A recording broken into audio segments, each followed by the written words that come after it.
দ্বিতীয় দফায় সারা দেশে টিকাদান কার্যক্রম শুরু।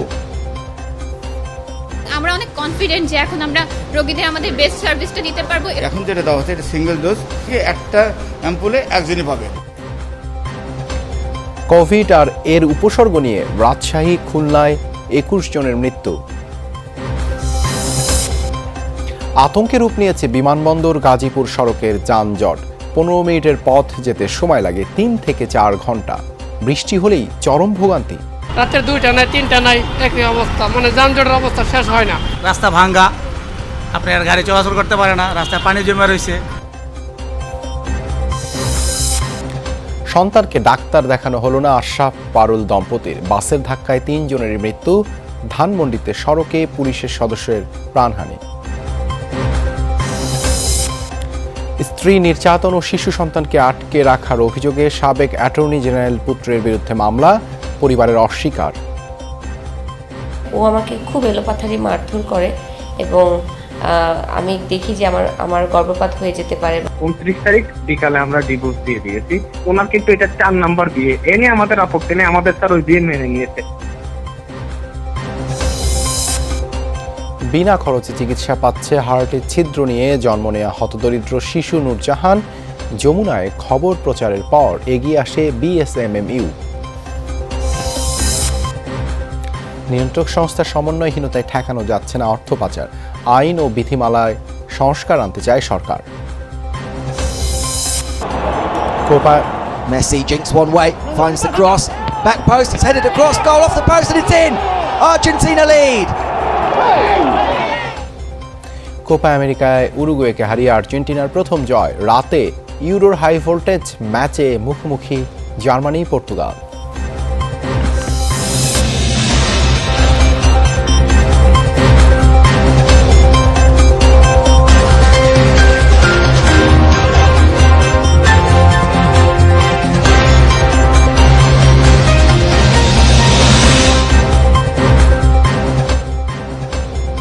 দেখছিলেন শিরোনামগুলো। এছাড়াও দেশ বিদেশের আরও খবর নিয়ে দুপুরে বাংলাদেশে আপনাদের সঙ্গে আছি আমি দেবাশিস রঞ্জন সরকার। দর্শক, আপনারা সবাই ঘরে এবং ঘরের বাইরে সব জায়গায় কিছুক্ষণ পর হ্যান্ড স্যানিটাইজার দিয়ে হাত ভালোভাবে জীবাণুমুক্ত করে নেবেন।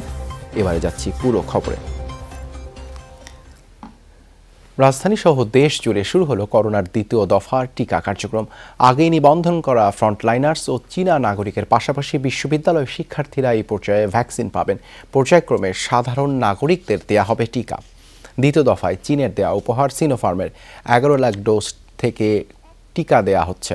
অগ্রাধিকার ভিত্তিতে স্বাস্থ্যকর্মী, পুলিশ, বিশ্ববিদ্যালয় শিক্ষার্থী, বিদেশগামী শ্রমিক ও সিটি কর্পোরেশনের কর্মী ও চীনা নাগরিকরা টিকা নিয়েছেন সকাল থেকে। ঢাকা মেডিকেলের শিক্ষার্থী, চিকিৎসক আর নার্সরা সিনোফার্মের ভ্যাকসিন নেন। এছাড়া নতুন করে অনেক বিশ্ববিদ্যালয় শিক্ষার্থী নিবন্ধিত হয়ে টিকা গ্রহণ করেছেন। আজ মুগদা জেনারেল হাসপাতালেও বিভিন্ন বিশ্ববিদ্যালয়ের 46 জন শিক্ষার্থী টিকা গ্রহণ করেছেন। স্বাস্থ্য অধিদপ্তর জানিয়েছে, আগে নিবন্ধিতদের টিকা দেয়া শেষ হলে নতুন করে নিবন্ধনের সুযোগ দেওয়া হবে। 23 তারিখ পর্যন্ত লকডাউন ছিল, আমাদের 25 তারিখে আসার কথা বলা হয়েছিল। সো আসতে একটু ঝামেলা হবে দেখে এই জন্য আসি নাই। 7 তারিখে টেস্ট করলাম, দেখি 8 তারিখে পজিটিভ আসছে, যার জন্য নিতে পারি নাই। তো আজকে আবার আসছি প্রথম ডোজ নেওয়ার জন্য। আমার রেজিস্ট্রেশন করা আছে। মানে আমাদের গতবার দেওয়ার কথা ছিল, কিন্তু হচ্ছে আমি আসতে পারি নাই, এজন্য আমাদের আরেকটা ডেট দিয়েছে এবং এজন্য আমি আজকে আসছি। 2টা বেসরকারি মেডিকেল কলেজের স্টুডেন্টরা এখানে ভ্যাকসিন দেবে, সো দ্যাট এগুলো তাড়াতাড়ি খুলে দেওয়া সম্ভব হয় এবং কাজ করতে পারে। তো এইটা হিসেবে আমাদের আজকে 300 জনকে আমরা ভ্যাকসিন দেব। রাজধানীর বাইরে সারা দেশেও চলছে দ্বিতীয় দফার করোনার টিকা কার্যক্রম। রাজশাহী, খুলনা সহ বিভিন্ন মেডিকেলে সকাল থেকেই দেয়া হচ্ছে সিনোফার্মের ভ্যাকসিন। এসব কেন্দ্রেও অগ্রাধিকার ভিত্তিতে চীনা নাগরিক, স্বাস্থ্যকর্মী, পুলিশ, বিশ্ববিদ্যালয়ের শিক্ষার্থী আর বিদেশগামী শ্রমিকরা টিকা পাচ্ছেন। পাশাপাশি সুযোগ পাচ্ছেন আগেই নিবন্ধন করে রাখা ব্যক্তিরাও। তবে রাজশাহীতে নিবন্ধনের পরও অনেকেই টিকা না পেয়ে ফিরে যাওয়ার অভিযোগ করেছেন। অবশ্য তাদের সবাই সাধারণ নাগরিক, কেউই অগ্রাধিকার পাওয়া ফ্রন্টলাইনার্স বা বিশ্ববিদ্যালয়ের শিক্ষার্থী নন।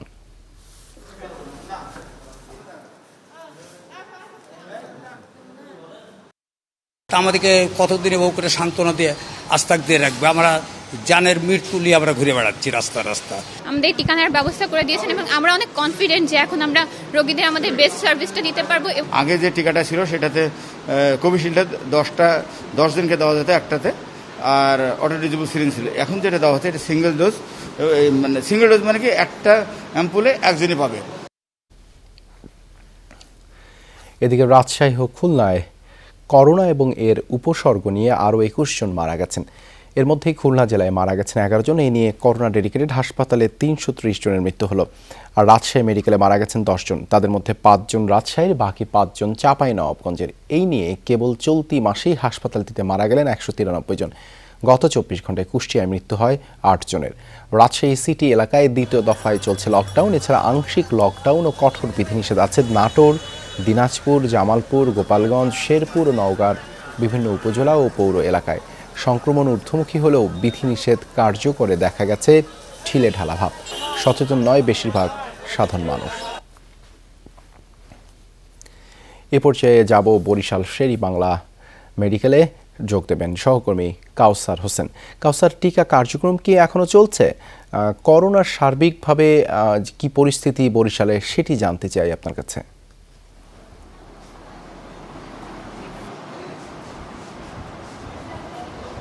দেবাশিস, দ্বিতীয় দফায় কিন্তু আজ থেকে করোনার টিকা দেওয়া শুরু হয়েছে এবং বরিশালের শেরেবাংলা মেডিকেল কলেজ হাসপাতালের মাত্র 2টি বুথে এই টিকা দেওয়া হবে এবং সকাল 8টা থেকে শুরু হয়েছে। এখন আসলে কেউ আসেননি বলে কাউকে টিকা দেওয়া হচ্ছে না। সকাল থেকে 48 জনকে এখানে টিকা দেওয়া হয়েছে এবং এখানকার যারা দায়িত্বপ্রাপ্ত রয়েছেন তারা বলছেন যে আসলে সকাল 8টা থেকে দুপুর 2টা পর্যন্ত তারা টিকা দিবেন এবং যদিও সিভিল সার্জন কার্যালয় থেকে বলা হয়েছিল যে সকাল 8টা থেকে 3টা পর্যন্ত এই কার্যক্রম চলবে এবং এখানে কিন্তু যারা আগে রেজিস্ট্রেশন করেছিলেন তাদেরকে আসলে অগ্রাধিকার দেয়া হচ্ছে এবং পাশাপাশি মেডিকেলের শিক্ষার্থী, সরকারি কর্মকর্তা থেকে যারা রয়েছেন তাদেরকে এখানকে আসলে টিকা দেওয়া হচ্ছে। কিন্তু শুরুতে যখন আসলে টিকা কার্যক্রম বরিশালে শুরু হয়েছিল তখন কিন্তু পুলিশ হাসপাতাল এবং বরিশাল জেনারেল হাসপাতাল সহ মোট 4টি কেন্দ্রে টিকা দেওয়া হতো, কিন্তু এখন কিন্তু সেই কেন্দ্রগুলো কমিয়ে মাত্র 1টি কেন্দ্রে 2টি বুথে টিকা কার্যক্রম চলছে এবং এই আসলে কার্যক্রম চলবে বলে সিভিল সার্জন কার্যালয় থেকে জানানো হয়েছে। এবং যদি বরিশালে করোনার পরিস্থিতি বলি সেক্ষেত্রে আসলে কিছুটা আসলে ইতিবাচক দিকই আমরা আসলে বলতে পারি। গত 24 ঘন্টায় কিন্তু কারো মৃত্যু হয়নি করোনায় এবং 24 ঘন্টায় বরিশাল জেলায় মাত্র 44 জনের সংক্রমণের খবর আমরা পেয়েছি। যদিও রাস্তাঘাটে যারা চলছেন তারা কিন্তু অনেকেই আসলে স্বাস্থ্যবিধি মানছেন না এবং তারা যে যার মতো আসলে মাস্ক ছাড়া শারীরিক দূরত্ব বজায় না রেখেই চলছেন। দেবাশিস, ধন্যবাদ কাউসার যুক্ত হবার জন্য। বিমানবন্দর থেকে গাজীপুর, ঢাকা, ময়মনসিংহ মহাসড়ক যেন এক আতঙ্কের নাম। 15 মিনিটের পথ যেতে কখনো কখনো 2 থেকে 4 ঘন্টা লেগে যাচ্ছে। বিআরটি প্রকল্পের কাজের কারণে খানাখন্দ সৃষ্টি হয়েছে। বৃষ্টি হলেই বেড়ে যায় যানজটের সময়সীমা। প্রজেক্ট কর্তৃপক্ষের গাফিলতির কারণে ভোগান্তি মারাত্মক আকার ধারণ করেছে বলে জানাচ্ছেন যাত্রী এবং চালকরা। কর্তৃপক্ষ বলছে বিষয়টি সম্পর্কে অবগত তারা। সড়ক সংস্কারের কাজ চলছে। গাজীপুরের টঙ্গী এলাকায় ঢাকা ময়মনসিংহ মহাসড়কের বেহাল দশা। বিআরটি প্রজেক্টের নির্মাণ কাজের কারণে সড়কে খানাখন্দ ও বেহাল দশা হয়েছে। বিকল হয়ে পড়েছে ড্রেনেজ ব্যবস্থা। বৃষ্টি হলেই জল জমে যাচ্ছে। এরপর কাদা জলের মহাসড়ক যেন রীতিমতো আতঙ্ক।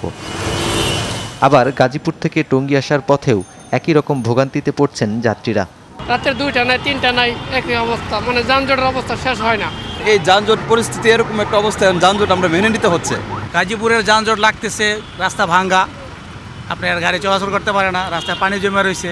আমাদের চলাফেরা অনেক কষ্ট হইতে আছে। যেখানে যাইতে 20 মিনিট লাগে এখানে লাগছে 2 ঘন্টা লাগে।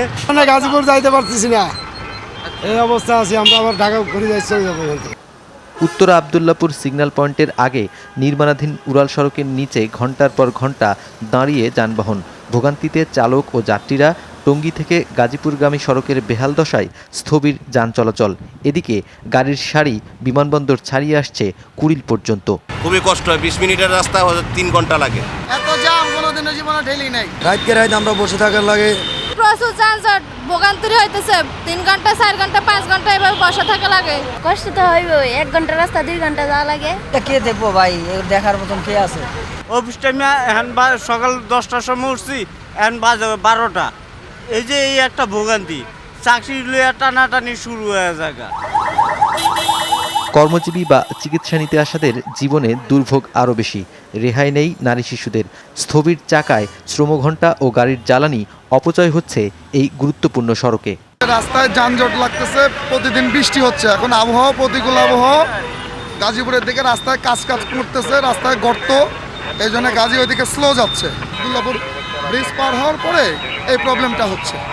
ওইদিকেও কাজ করতেছে, গাজীপুরের সাথে আমাদের কথা হয়েছে, ওরাও কাজ করতেছে, মোটামুটি যথাসাধ্য চেষ্টা করতেছে। মেট্রো রেলের কাজ সহসা শেষ হচ্ছে না। নির্মাণ কাজের কারণে সড়কে সৃষ্ট দুরবস্থা নিরসনে কাজ করা হচ্ছে বলে জানাচ্ছে বিআরটি কর্তৃপক্ষ। কিছু পথ তৈরি হয়েছে, এটা মেরামত করা হবে আর কি। হ্যাঁ, এই ধৈর্য ধরে এটা মেরামত করে করে। হ্যাঁ, মানে আপনারা কনসার্ন আছেন জিনিসটা নিয়ে? হ্যাঁ হ্যাঁ হ্যাঁ। উড়াল সড়কের কাজের জন্য সড়ক সরু হয়ে যানবাহনের গতি কমে গেছে ঢাকা ময়মনসিংহ মহাসড়কের বিমানবন্দর অংশে। ভরা বর্ষায় চলছে মহাসড়কের পাশে ড্রেনেজ লাইনের কাজ। রুনবী সরকার, যমুনা নিউজ, ঢাকা। টঙ্গী চারাগালিতে আছেন সহকর্মী পলাশ প্রধান, যাচ্ছি তার কাছে। পলাশ, সকাল থেকেই তো বৃষ্টি হচ্ছে, সড়কে এখন কি অবস্থা?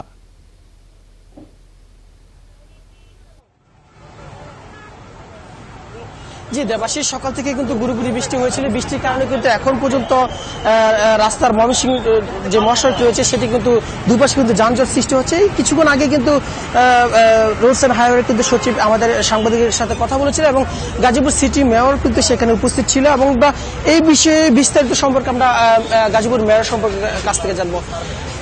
বিআরটি যারা বলছিল তারা বলছে যে বারবার নাকি মেয়াদ বাড়ানো হয়েছিল তাদের আর্থিক সংকটের কারণে, কিন্তু এই মহাসড়কের ব্যতীত অন্য কোনো রাস্তা নেই। বিকল্প কোনো রাস্তা চিন্তা ভাবনা আছে কি? তারা বিকল্প কোনো রাস্তা চিন্তা করে নাই। বিআরটি প্রজেক্টটা এটা ডিজাইনে ভুল করেছে। আর আপনারা দেখবেন তারা ঠিকাদাররা এবং ইঞ্জিনিয়াররা বলে এটা 30% লেস দেওয়া হয়েছে। প্রথম এই প্রজেক্টটা ছিল 2000 কোটি টাকা, সেই প্রজেক্ট এখন 4300 কোটি টাকা গেল কিভাবে? যদি লেস হয়ে যাওয়া থাকে তাহলে সেটা মাইনাস হয়ে এটা প্লাস হইলো কিভাবে? এটা হচ্ছে একটা প্রশ্ন। তৃতীয় হচ্ছে যেসব ফ্লাইওভার গুলো দিচ্ছে এগুলো ভুল ফ্লাইওভার। চতুর্থ হচ্ছে যেসব ফুটপাথ দিয়েছে এগুলো ভুল। চতুর্থ হচ্ছে তারা যে এখানে পানি নিষ্কাশনের জন্য ড্রেনের ব্যবস্থা করেছে সেইটাও ভুল। সব মিলে এখানে একটা তারা এলোপাথারি প্যাচ করে দিয়েছে। মাননীয় প্রধানমন্ত্রী হাজার হাজার কোটি টাকা দিচ্ছে, আমাদের যোগাযোগ মন্ত্রী ওবায়দুল কাদের এখানে হাজার হাজার কোটি টাকার ব্যবস্থা করে দিয়েছে, কিন্তু এখানে ইঞ্জিনিয়ার এবং ডিজাইনার যারা আছে তাদের ভুলের খেসারত গাজীপুরের মানুষ, ময়মনসিংহের মানুষ, রংপুরের মানুষ, বিভিন্ন শহরের মানুষ এখানে দিচ্ছে। এখানে আমাদের সিটি কর্পোরেশনে কিন্তু কোনো কলমে কাগজে কোনো দায়িত্ব না, কিন্তু আমরা মানবিক কারণে কিন্তু আমরা নিজেরা রুটে আসছি। আমরা বলছি যদি সিটি কর্পোরেশন প্রয়োজন হয় তাদের সাথে আমরা সহযোগিতা করতে চাই, কাজটা সমাধান করতে চাই। এখানে পুলিশ সহ আমরা সবাই রাস্তায় আছি, কিন্তু রাস্তায় যদি থাকি তাদের কাজ হবে না, কিন্তু এই কাজটা সমাধান করতে হবে। এখানে আমাদের 10 লাইনের রাস্তা প্রয়োজন বা 8 লাইনের, কিন্তু সেখানে মাত্র 2-4 লাইন চলছে। এইভাবে যদি চলে প্রেসিডেন্ট আমার মনে যেটা সিদ্ধান্ত হচ্ছে যে এটা ডিজাইন করলো এবং এই যে টাকাগুলো রাষ্ট্রের টাকা, এডিবির টাকা মানে এগুলো লোনের টাকা, এগুলো পরিশোধ করতে হবে। আমাদের মাননীয় প্রধানমন্ত্রী দিয়েছিল আমাদের গাজীপুরের মানুষের সুবিধার্থে, এখন গাজীপুরের মানুষ সবাই কষ্টে আছে। এই কষ্টের জন্য আমরা চাই এটা দ্রুত, যেটা যারা তারা সচিব মহোদয় আসছে তারা যেন এটা দেখে বাস্তব সিদ্ধান্তটা নেয়।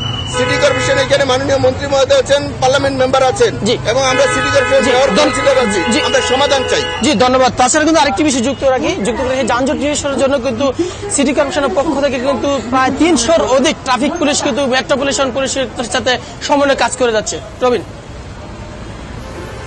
ধন্যবাদ যুক্ত হবার জন্য।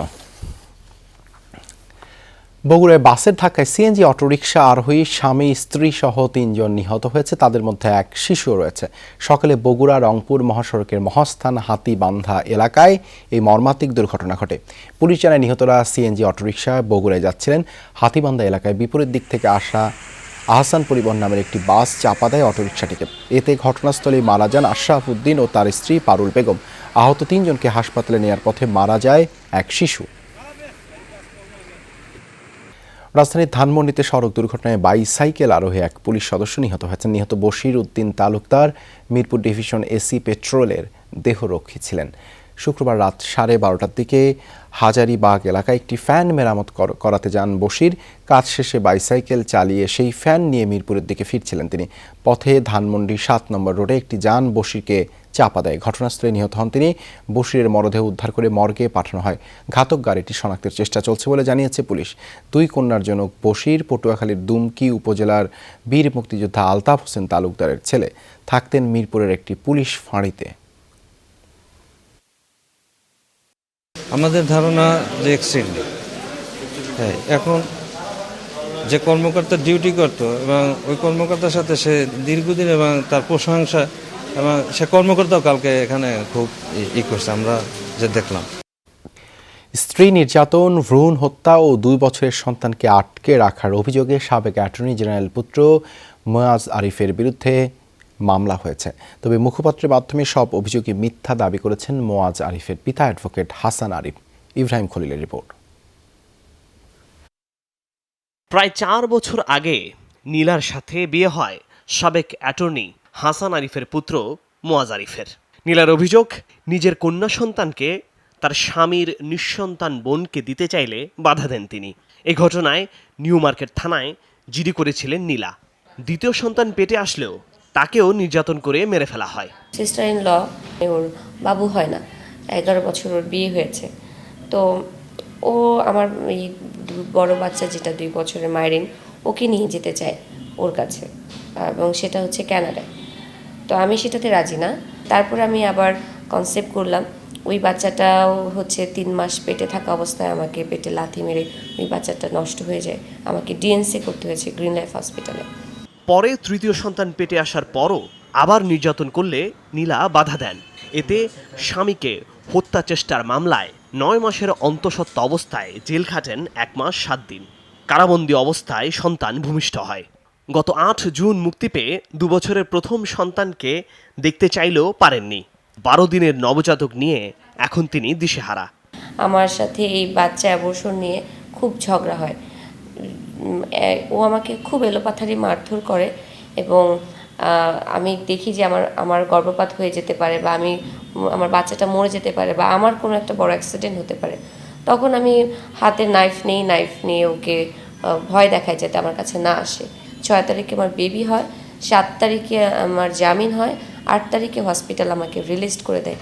8 তারিখ থেকে আমি স্টিল এই পর্যন্ত আমার শ্বশুরের বাসায় আমি ঢোকার চেষ্টা করেছি, আমাকে ঢুকতে দেওয়া হয়নি।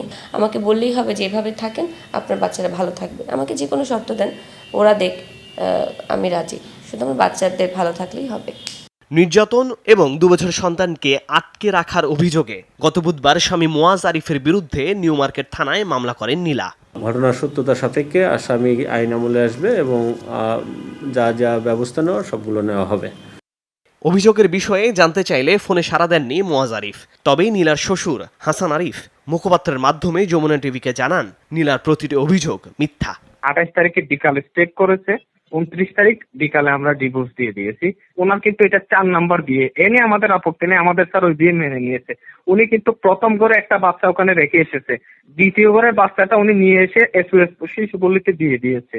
বিস্তারিত জানিয়ে শিগগিরই সংবাদ সম্মেলন করবেন তারা। ইব্রাহিম খলিল, যমুনা নিউজ, ঢাকা। করোনাকালীন এই সময়ে চা শ্রমিকদের জীবনমান উন্নয়নে নানা পদক্ষেপ নিয়েছে সরকার। এ বিষয়ে বিস্তারিত জানাতে হবিগঞ্জের বাহুবলের আমতলী চা বাগান থেকে যোগ দিচ্ছেন সহকর্মী রাব্বি সিদ্দিক। রাব্বি, চা শ্রমিকদের উন্নয়নে সরকারের যে নানামুখী পদক্ষেপ, সেটির প্রেক্ষাপট, তাদের জীবনযাত্রা কেমন দেখছেন?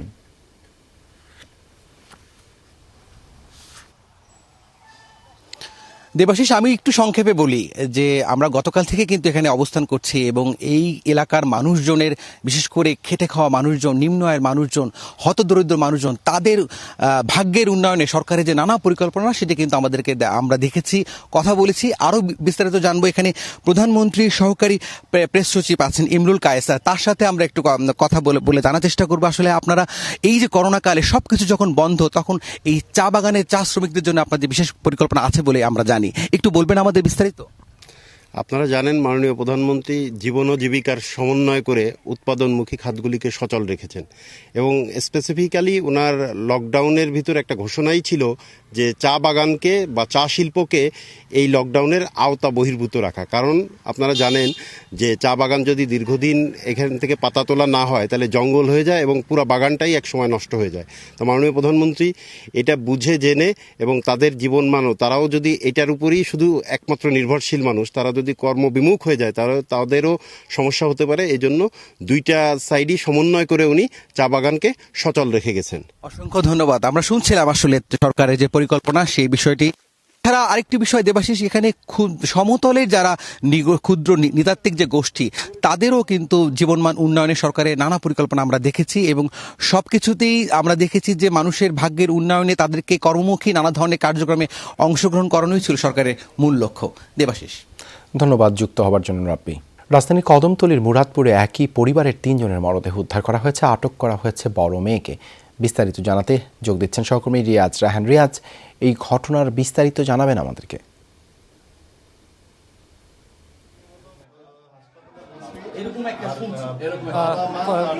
দুপুরের দিকে ঘটনা, অর্থাৎ দুপুরের দিকে টের পাওয়া গেছে, যেখানে পুলিশ এসে প্রায় 12টা সাড়ে 12টার দিকে এখান থেকে 3টি মরদেহ পাওয়া গেছে ঘরের মধ্যে।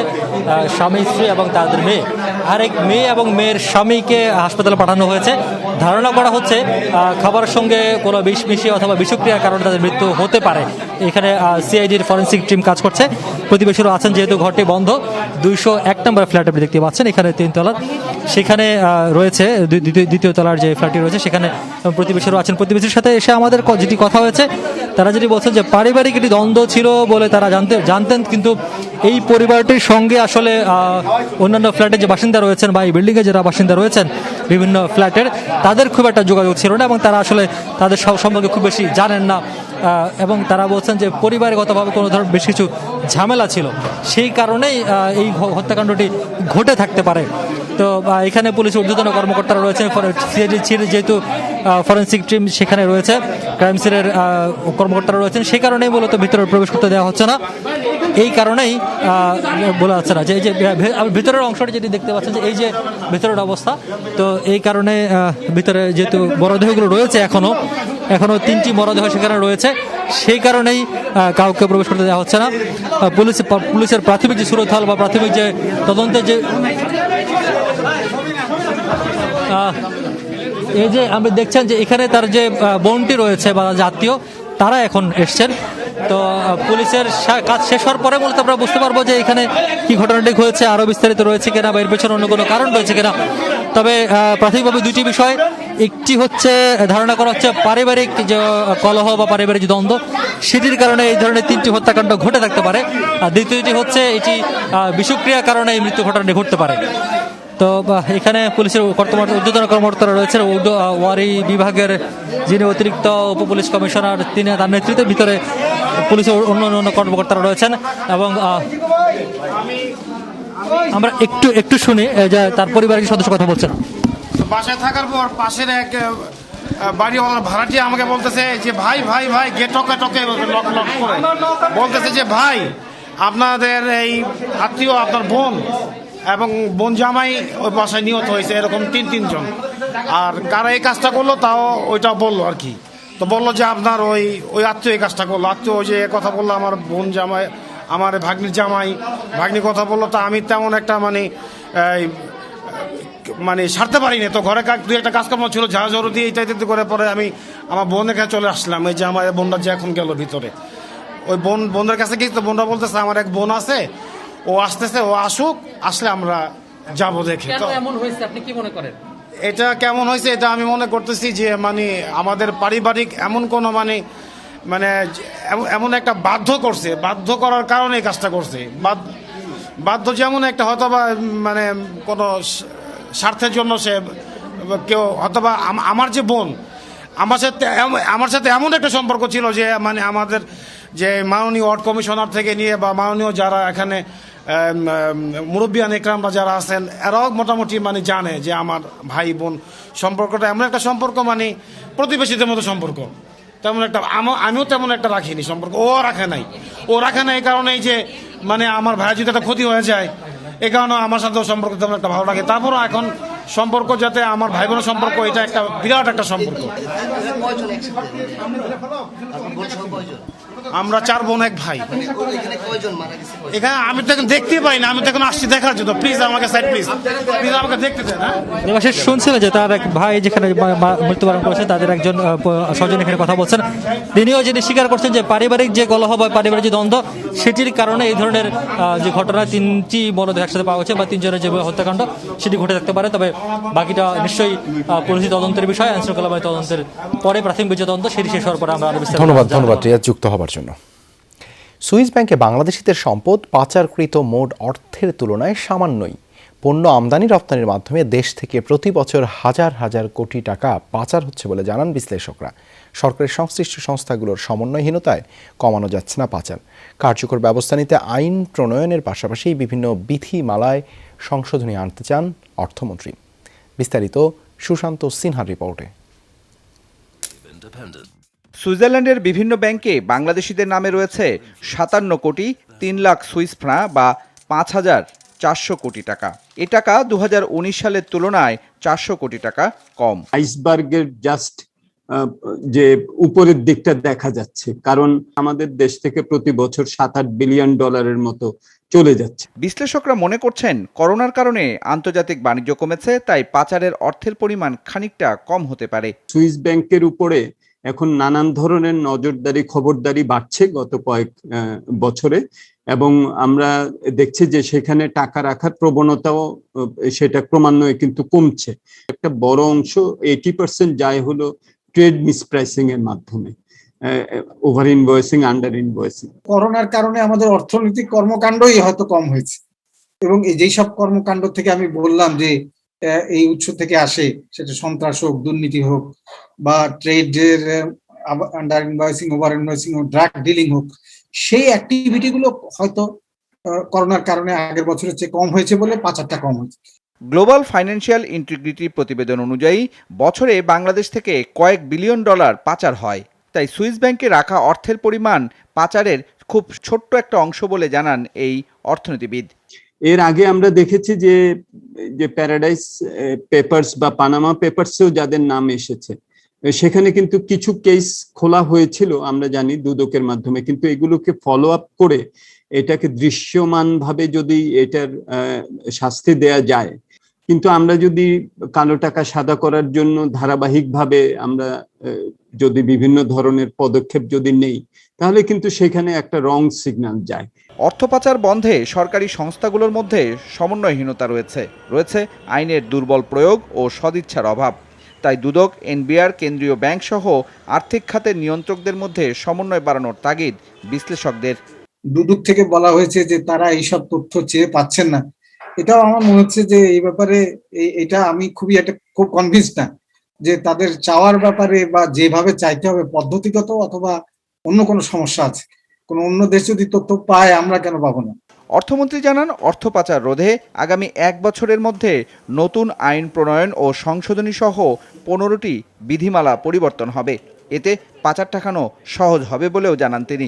ইনভেস্টমেন্টের যদি সুযোগ আমরা ভালোভাবে সৃষ্টি করতে পারি, এবং যদি কোনো তুলনামূলকভাবে এখানে যদি লাভ করার স্কোপ বেশি থাকে, তাহলে কেউ বিদেশে টাকা দিবে না।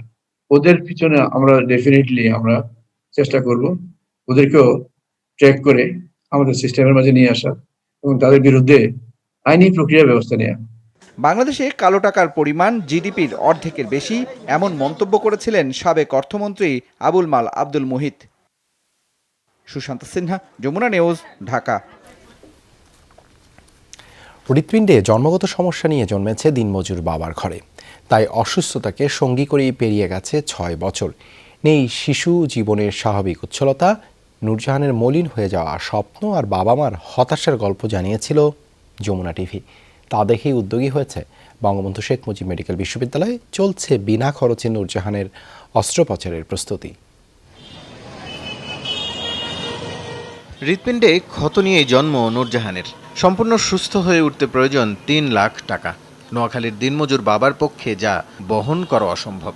হতদরিদ্র এই পরিবারের অসহায়ত্ব তুলে ধরেছিল যমুনা টেলিভিশন। মিরপুর হার্ট ফাউন্ডেশনে গেছি, করোনা টেস্ট করছি। এরা বলছে যে 3.5 লাখ টাকা লাগবে। টাকার কারণে চিকিৎসা করতেছি না আর কি। সংবাদ দেখে নূরজাহানের চিকিৎসা এগিয়ে আসে বঙ্গবন্ধু শেখ মুজিব মেডিকেল বিশ্ববিদ্যালয়। অপারেশনের প্রস্তুতি চলছে, বেশ কিছু পরীক্ষা নিরীক্ষাও হয়েছে এরই মধ্যে। হতাশার অন্ধকার থেকে আলোর দেখা পেয়ে আশায় বুক বাঁধলেন মা বাবা। সমস্যা, হাত পা কালো হয়ে যায় আর শ্বাসকষ্ট নিতে পারে না, আর খাওয়া দাওয়া একদম নর্মাল। এটা আমরা প্রায় 2 বছর থেকে বুঝতে পারি, কিন্তু আগে তো বুঝি না। 4টা ছিদ্র আছে বলে এরা, এখন বাকিটা তো আমরা জানি না। হোমিও, তারপর সর্বার্দি হাসপাতাল, তারপর যে আমাদের হৃদরোগ, এগুলো মেলা দিন তৈরি। মিরপুর হার্ট ফাউন্ডেশনে এরা অনেক টাকা চায়, আমাদেরকে হাসপাতালে নিয়ে এসছে। এসবার হরে দেখতেছি এরা হেলেপ টেলেপ করে আর কি। যমুনা টিভিওয়ালারা আমাদের পাশে আছে। শিশুটির হার্টে যে ছিদ্র, সেটি সারিয়ে তুলতে কাজ করবেন বাংলাদেশ ও ভারতের অভিজ্ঞ চিকিৎসক দল। চিকিৎসকরা জানিয়েছেন ক্ষতটি পুরনো, তবে সেরে ওঠার মতো। জটিল হলেও অপারেশন সফল হবেন বলেই আশা এই হৃদরোগ বিশেষজ্ঞের। তার আসলে হার্টের জন্মগত সমস্যা, তার জন্য যে চিকিৎসা দরকার আমাদের এখানে সেটি আছে। তারও আমরা যাতে ভালো চিকিৎসা হয়, এবং সবচেয়ে বড় ব্যাপার যেহেতু এটি বঙ্গবন্ধু শেখ মুজিব মেডিকেল বিশ্ববিদ্যালয়, মাননীয় প্রধানমন্ত্রী এখানে সুদৃষ্টি আছে, এবং গরিব রোগীদের জন্য এখানে বিশেষ ব্যবস্থা, যাতে আমরা এই ধরনের রোগীদের চিকিৎসা করতে পারি, তার জন্য আমরা সর্বাত্মক চেষ্টা চালাবো। বিএসএমএমইউ চিকিৎসকদের সহায়তায় সরকারিভাবে বহন করা হবে নূরজাহানের পুরো চিকিৎসা ব্যয়। Rasel Ahmed, Jamuna news, Dhaka. Dhaka premier league টি20 বৃষ্টির বাধায় পড়ে সুপার লিগের প্রথম ম্যাচ পয়েন্ট ভাগাভাগিতে নিষ্পত্তি হয়েছে গাজী গ্রুপ ক্রিকেটার্স ও প্রাইম দোলেশ্বরের ম্যাচ। মিরপুর হোম অফ ক্রিকেটের টস জিতে প্রাইম দোলেশ্বরকে ব্যাটিংয়ে পাঠায় গাজী গ্রুপ ক্রিকেটার্স। ইমরানুজ্জামানের আগ্রাসী ব্যাটিং দিয়ে শুরু করে দোলেশ্বর, তবে বেশিক্ষণ স্থায়ী হয়নি সেই ঝড়। বেরসিক বৃষ্টি বাঁধ সাধে ম্যাচে 1 ওভার 3 বলের পর বৃষ্টি নামলে বন্ধ হয়ে যায় ম্যাচ। বিনা উইকেটে 8 রান করে দোলেশ্বর। পরে ম্যাচ মাঠে না গড়ালে দু দলের মধ্যে হয় পয়েন্ট ভাগাভাগি। ইউরোর খবর, বিশ্বসেরা দলগুলো মাঠে নামছে আজ সন্ধ্যা 7টায়। বিশ্ব চ্যাম্পিয়ন ফ্রান্সের প্রতিপক্ষ হাঙ্গেরি। হাই ভোল্টেজ ম্যাচে ক্রিশ্চিয়ানো রোনালদোর পর্তুগালের মুখোমুখি হবে শক্তিশালী জার্মানি। ম্যাচটি শুরু হবে রাত 10টায়, আর রাত 1টায় সাবেক বিশ্ব চ্যাম্পিয়ন স্পেন লড়বে পোল্যান্ডের বিপক্ষে।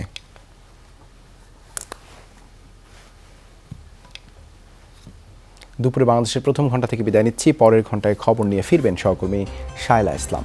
তবে যাবার আগে আবারও মনে করে দিতে চাই, দর্শক সবাই আপনারা ঘরে এবং ঘরের বাইরে সব জায়গায় কিছুক্ষণ পরপর হ্যান্ড স্যানিটাইজার দিয়ে হাত ভালোভাবে জীবাণুমুক্ত করে নেবেন।